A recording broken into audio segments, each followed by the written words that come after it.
नमस्कार, मैं हूं दिलीप चौबे। इnktober की यात्रा चल रही है। अभी तक आपने 2 वीडियो देख लिए। आज है 3rd of October और आज का जो प्रॉम्प्ट था उसका नाम है क्राउन। क्राउन मतलब मुकुट, मुकुट मतलब सर का ताज। तो बहुत सारे आइडियाज थे क्राउन के लिए।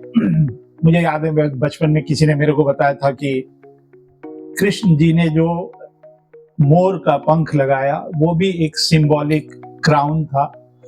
हमारे देश में जो पगड़ी हम पहनते हैं वो भी एक क्राउन है।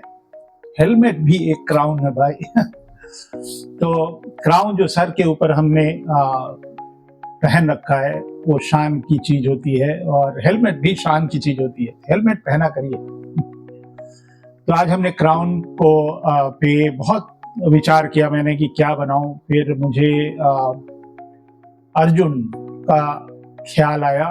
तो जब गीता का संदेश श्री कृष्ण जी उनको महाभारत काल में दे रहे थे तो उनकी छवि मेरे दिमाग में हमेशा आती है कि एक राजकुमार है और अर्जुन है। और हालांकि अर्जुन तीरंदाज थे। फिर मैंने ऐसे सोचा एक वॉर में क्या सिचुएशन हो सकती है। तो क्राउन पे मैं काम कर रहा हूँ और ये क्योंकि ये ब्लैक एंड व्हाइट महोत्सव है तो इसमें इंक होगा और क्रोकिल निब होगा। तो चलिए हम आज का इnktober स्टार्ट करते हैं। और आज 3 तारीख है और 13 तारीख से आज से 10 दिन बाद मेरी दूसरा बैच स्टार्ट होने वाला है जो शाम को 5 बजे से 7 बजे तक चलता है ऑनलाइन। तो भारत में या पूरे विश्व में आप किसी भी कोने में हो 2 घंटे निकालने होते हैं आपको। एडमिशन जारी है और सीट बहुत जल्दी भर जाती है। तो आप अपना संपर्क साधने की कोशिश करिए और चलिए इnktober की यात्रा आगे बढ़ाते हैं। चलिए स्टार्ट करते हैं।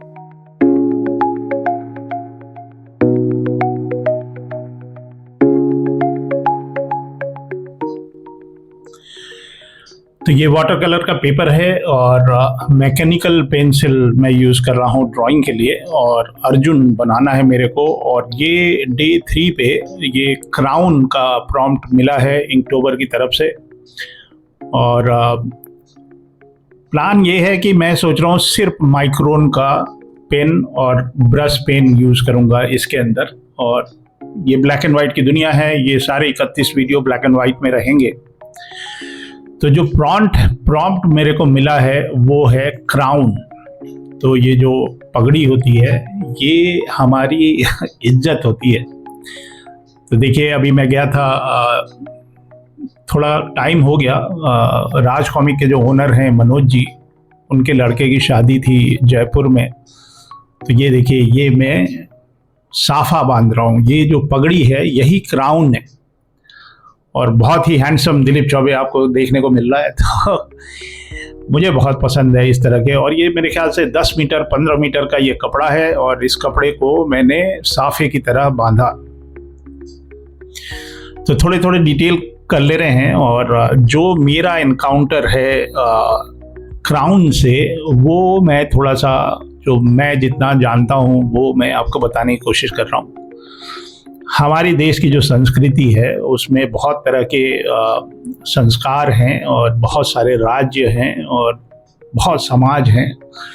और हर परंपरा में जितने भी हमारे राज्य हैं उनका सिर का श्रृंगार मिलता है। मतलब लड़कियों के भी सिर पे मुकुट होता है, लड़कों पे भी होता है।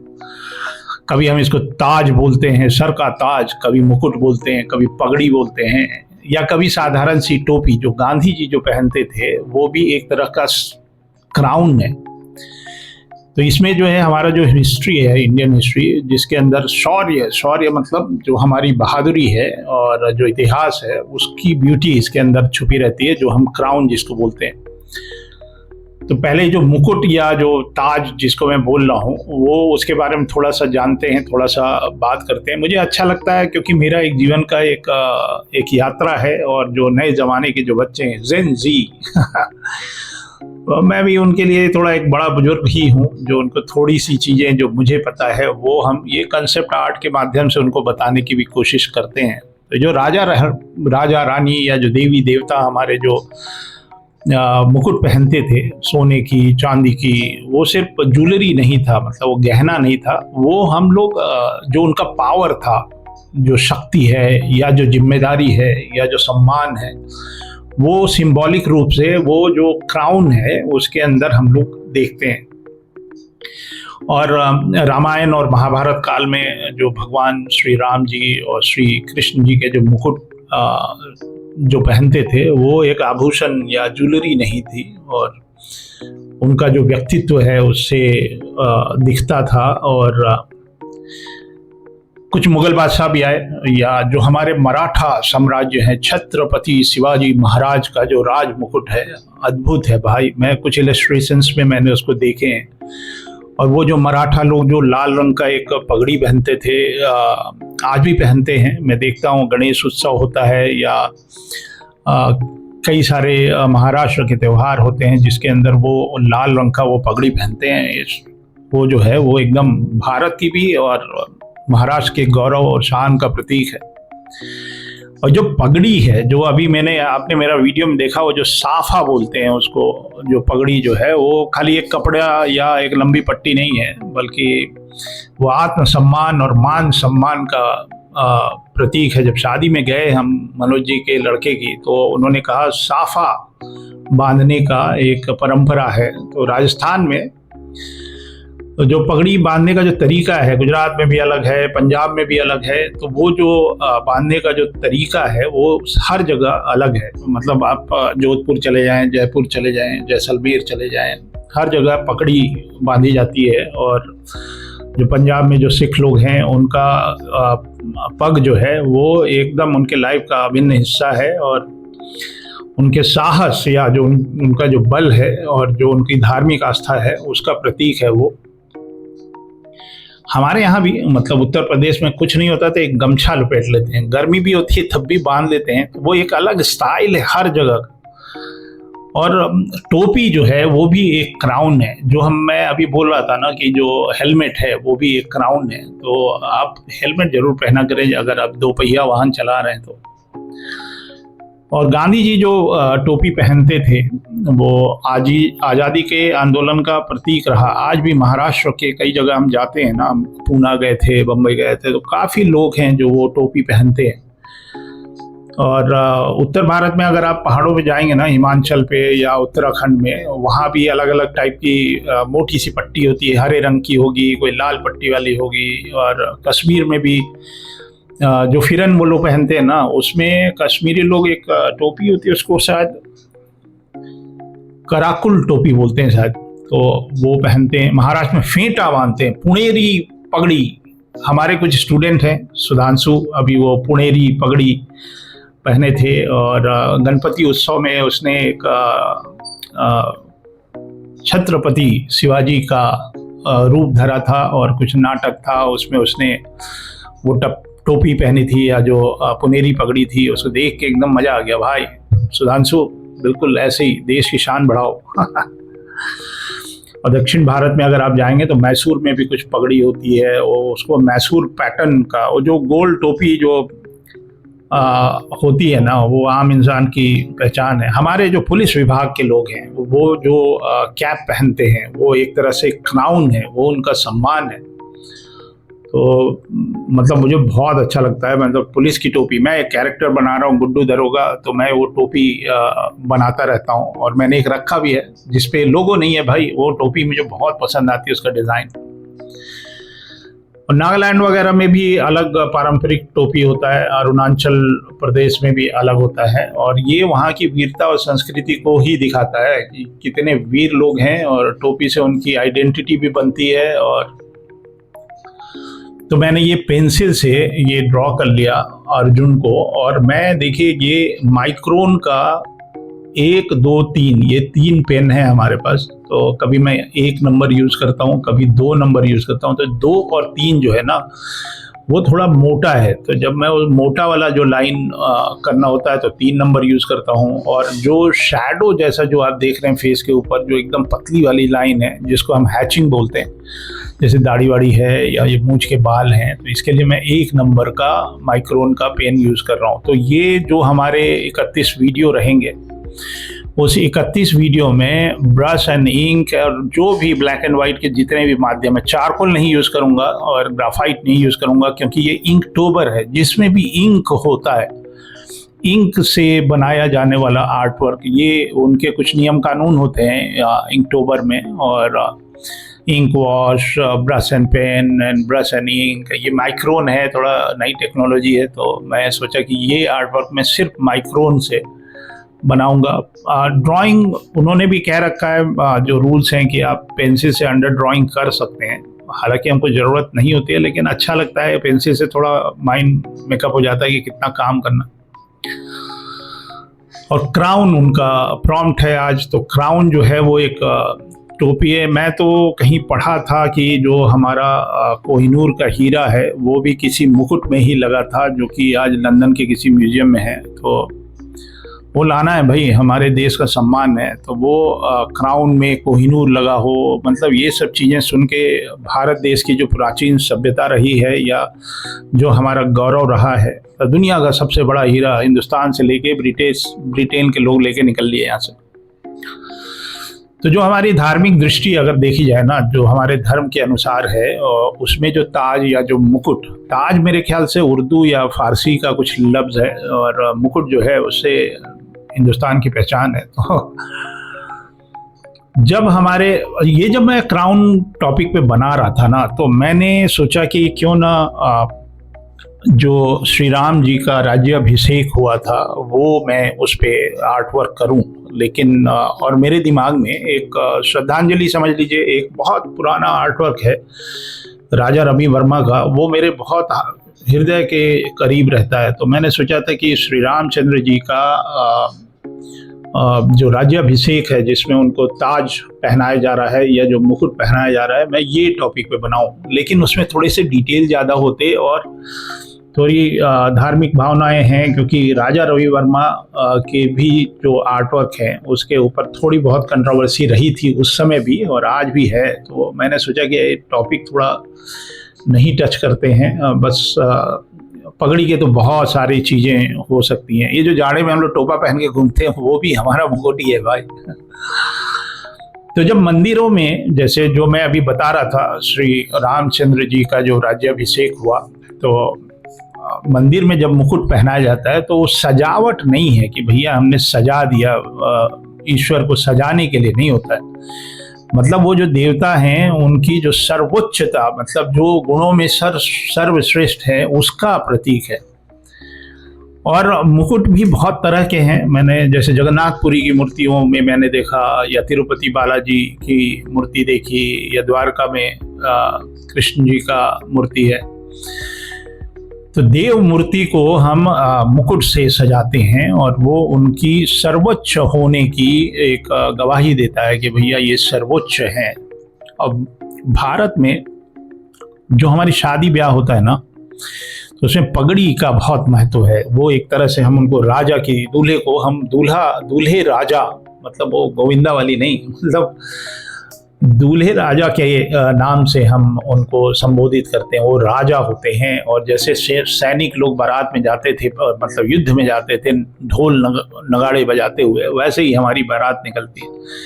तो शादी ब्याह में पगड़ी का बहुत महत्व है। और दूल्हे को जो हम सेहरा बंधी पगड़ी जो हम पहनाते हैं, वो खाली फैशन नहीं है, वो एक जिम्मेदारी है। जैसे राजा होता है ना, राजा का हमने राज्याभिषेक कर दिया, उनको ताज पहना दिया, मुकुट पहना दिया, तो वो एक उनके ऊपर जिम्मेदारी है पूरी प्रजा की।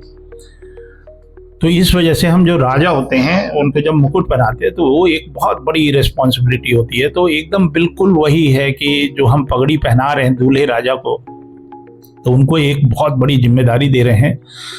और परिवार का जो प्रतिष्ठा है, शान है और जिम्मेदारी है, वो सारी चीज़ें हम मान के दूल्हे की सजावट करते हैं पगड़ी पहना के। और आज भी गांव में हम लोग बोलते हैं ना, या फिल्मों में भी आपने देखा होगा कि उनकी पगड़ी उतर गई, या मैं अपनी पगड़ी आपके पैरों पे रख रहा हूँ। तो ये हमारा ना इज्जत होती है, मतलब शान भी होती है, और वो हमारा रिस्पेक्ट होता है जो पगड़ी के माध्यम से हम लोग बोलते हैं। फिल्मों में देखा होगा आपने। उनकी पगड़ी उतर गई या उन्होंने पगड़ी पैरों पे रख दी, तो ये होता है। तो ये जब मैं इंक करता हूँ ना, तो ये जो ज्वेलरीज हैं, ये हमारे जो इंडियन एम्ब्रॉयडरीज होती हैं बनारसी साड़ियों में या मूर्तियों के अंदर जो हम लोग देखते हैं, कार्विंग, वुड कार्विंग इंडिया में बहुत, साउथ में कश्मीर में बाप रे बाप इतना डिटेल में काम होता है। तो ये उनसे मैं इंस्पायर होता रहता हूँ। वही हमारी ज्वेलरी के जो हम डिज़ाइन करते हैं ना, उसके अंदर मैं वो डालता रहता हूँ। और मैं बहुत क्लीन पेंसिल नहीं कर रहा हूँ, और उसके अंदर थोड़े ज्योमेट्रिकल फॉर्म होते हैं और थोड़ा सा सिमेट्रिक होता है, क्योंकि ये मुकुट जो है, जो क्राउन है, वो जैसा लेफ्ट में होता है वैसे ही राइट में होता है। थोड़ा मुश्किल काम है, आपको देखने में बहुत ईजी लग रहा होगा, इट्स नॉट सो ईजी। और मैं ब्रेक नहीं ले रहा हूँ, बस वो बनाते जाते हैं, वो मशीन की तरह मेरे दिमाग से चलता रहता है। तो कोशिश करते हैं जैसा इधर है वैसे ही दोनों तरफ रहे, तो कोशिश हमारी चलती है। तो थोड़ा सा और बात करते हैं मुकुट के ऊपर। तो इतिहास से लेके आज तक, मतलब मुकुट या पगड़ी ने इंडिया को बहुत सम्मान दिया है। और कहीं जो है राजा महाराजा के लिए हमने उनको एक सिंबॉलिक बना दिया, या कभी किसानों के लिए रिस्पेक्ट बना दिया, कभी हमारी जो धार्मिक आस्था होता है उसका प्रतीक बना दिया।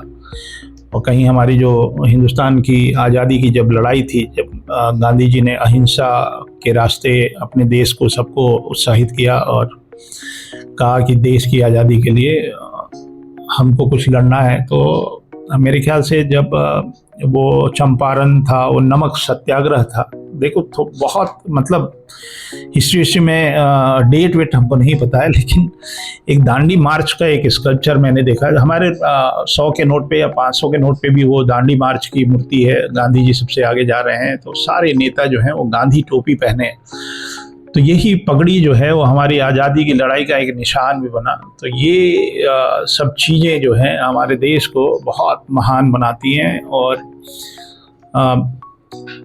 एक ही देश है, मतलब इतना बड़ा देश है हिंदुस्तान, वहाँ दुनिया भर की अलग अलग स्टाइल की पगड़ी है, या मुकुट है, या टोपियाँ हैं। ये दुनिया में और कहीं नहीं मिलने वाला है भाई। इसीलिए मैं भारत माता की जय हर समय बोलता हूँ, ये कहीं भी नहीं है इस तरह की इतना वैरायटी। हमारे लोग कहीं तैयार होकर, मैं महाराष्ट्र में देखता हूँ ना, मतलब एक ऑटो चला रहे हैं कोई, और वो बहुत बढ़िया कपड़ा पहनते हैं एकदम। और मुझे पता चल गया है कि जो वाइट पहनते हैं ये ओनर होते हैं ऑटो के, जो ब्राउन पहनते हैं वो रेंट पे चला रहे होते हैं। लेकिन वो सज धज के तैयार होते हैं, ऑटो चलाने जा रहे हैं, और एक गांधी टोपी पहनते हैं वो।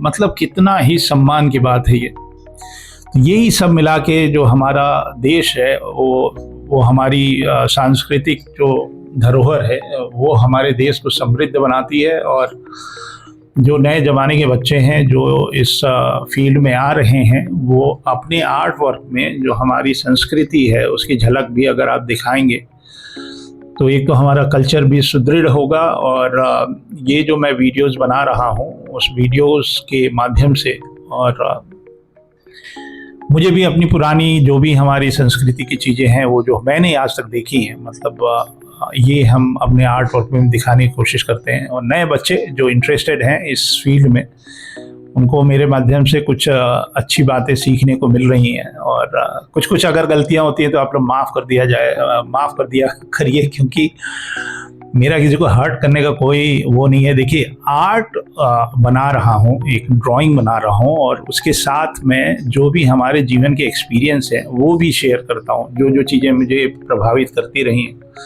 और ये डॉक्यूमेंटेड भी हो रहा है। तो आने वाली पीढ़ियां इसको देखती रहेंगे। तो ये देखिए, जो कंधे का जो हमने आर्मर बनाया, आर्मर बोल रहा हूँ मैं, देख लो आप, कंसेप्ट आर्टिस्ट हो।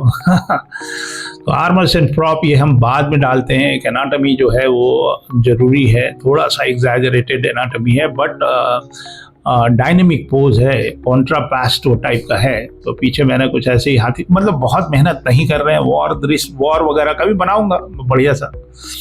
और जब धीरज वर्मा एक किताब बना रहे थे, वो क्राउड फंडिंग से बन रही थी, वो क्या नाम था उसका, अच्छा एकलव्य नहीं, अरे अर्जुन के बेटे जो थे तो चक्रव्यूह के ऊपर वो काम कर रहे थे, तो मैं उनके घर गया ऐसे ही, तो उन्होंने बताया कि दिलीप देखो ये वाली किताब मैं बना रहा हूँ, और चक्रव्यूह वाला लड़ाई का, युद्ध का दृश्य चल रहा था और पेंसिलिंग वो कर रहे थे, तो मैंने उसको देखा, बड़ा अच्छा लगा, इम्प्रेसिव था। वो किताब नहीं है हमारे पास। तो जो हमारे लेजेंडरी आर्टिस्ट हैं, देखिए ये मैंने पूरा का पूरा माइक्रोन के 1, 2, 3 नंबर के ब्रशेस से मैंने पेन से मैंने काम किया, एकदम कोई थिक एंड थिन लाइन नहीं था।